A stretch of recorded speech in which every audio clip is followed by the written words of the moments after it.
Hi everybody, Bob Singerman. I'm back. We're at this amazing International Business Council of Tampa Bay Holiday Mixer. This is the British American Nation TV network, and I have an amazing guest, Olga Pina, of this amazing organization in Tampa of women in international trade. Your organization is awesome, and of course, guys, listen up. It is all about the women, but your members have to be amazing. Thank you. They are. We have a lot of interesting and diverse membership.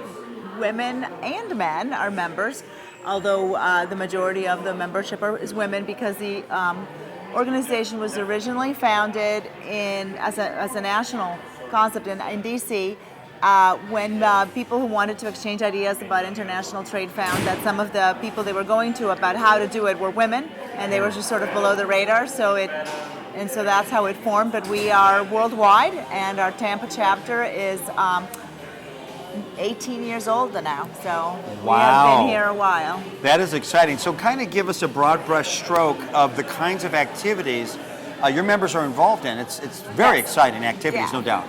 We have, every other month, we have a membership luncheon where we usually have a substantive topic. A speaker usually will come in to address an area of particular interest to anyone in international business. We use the word trade, but international business pretty much covers the spectrum of what we address. So it could be a profile on a particular region. We had a fantastic speaker that actually does PR for the country of Uruguay. Wow. And so she came and did a great presentation on Uruguay and who their clients as a country are, because they're trying to attract foreign direct investment. They brought us news of their wine, and they're hoping for better trade with the Tampa area. We have had various different representatives from either the coalition forces that are stationed at MacDill or foreign dignitaries that are here visiting, which we are able to get them to speak on either on the topic of national security, which is important to trade, because obviously if there is political uncertainty in a particular region, certainly issues of war or security, it's going to be more difficult to create the kind of climate where people feel comfortable traveling to and engaging in business trade. We've also had presentations on sort of what I call the psychology of cultural exchange. So how do you engage with someone who may be from a different country, and even if you may speak the same language, is the culture different? Are you going to make a faux pas in either a social setting when you're trying to network with them or conduct business? So we've addressed all those issues, as well as macro policy issues of trade. Is there a trade agreement that is currently being negotiated? How would that affect the U.S. and how does that affect Tampa specifically? So. Wow, that's just real deep. So now, if we want to know, now what is the website where we can go to and learn about the organization? It's www.tbowit.org. Okay, good. It's on the screen. Okay. I want you to check it out and go there. And of course, being a member of the International Business Council of Tampa Bay, this is another way that you can network, for example, with the other chambers that are represented in many of the countries. Tonight we've had France and China and someone from Norway. And I mean, it's just an awesome way to network. So if you are a company and you want to understand the trade dynamics, you can go to her organization and really get first-hand knowledge of what the dynamics might be in a particular market. And if you're a member, you can want to expand your business into Uruguay or Cuba. Or Cuba, which is opening. We just discussed. We had a presentation on Cuba not too long ago and talked about how the U.S. regs do not necessarily mesh with what the reality of Cuba is, and where there are gaps, and what are the potential opportunities, and what we can look to see over the next year. So yes, it's always educating. Right, absolutely. So this is the way that you can do that. Now, let me ask you this: you're not originally from here. Why did you pick Tampa Bay specifically?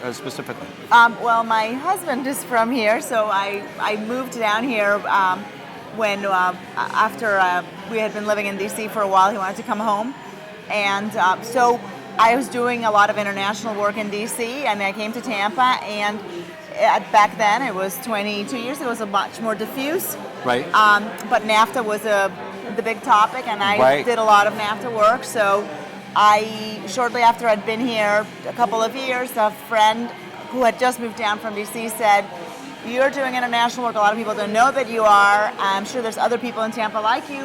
We need to find a way to meet. Why don't we establish the Tampa chapter of Women in International Trade?" And that's what happened. Wow. And so you're one of the pioneers, which is exciting. I was the founding president, yes. Oh, that's so exciting. I did a couple of terms, left other people to do it, and I just finished another 2-year term this year when we want to be back for a little while. So well, it's exciting, and it's no secret that Tampa Bay in particular is going through some tremendous expansion. We've got a multi-billion-dollar expansion with the port, multi-billion-dollar expansion at the airport. We've got tremendous amount of organizations from all kinds of countries represented here. Yes.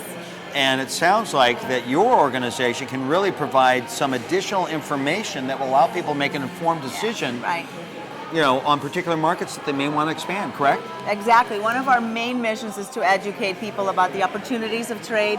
One of the statistics we often tout is that businesses that export are 20% more profitable than businesses who do not, just by the virtue of exporting. But in addition to educating and going to luncheons where you're going to hear presentations, you will have the opportunity to go to fun events that allow you the opportunity to just network and build your base and find that next opportunity. And those opportunities for networking are as varied as doing a tour of the port. We had one of the boats from the port of Tampa, host us and take us around the port, and we get our happy hour in the port.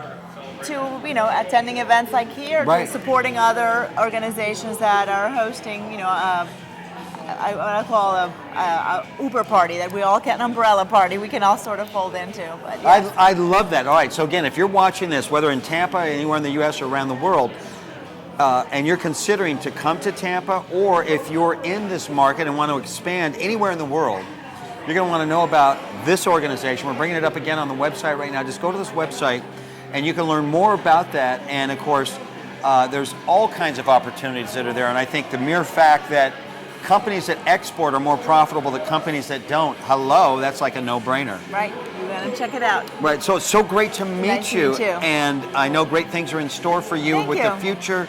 Obviously, being the champion of the organization, you've really taken it, I think, to places they had only dreamt about, and there's no question it's part of your legacy. It's exciting. I'm honored to meet you. Right. Thank you. Thank you for having me. All right. Well, thank you for being here so much. All right. So stay tuned. There's more here at this amazing International Business Council of Tampa Bay Networking Holiday Mixer with some amazing people that are here. I'm Bob. Stay tuned. We'll be back.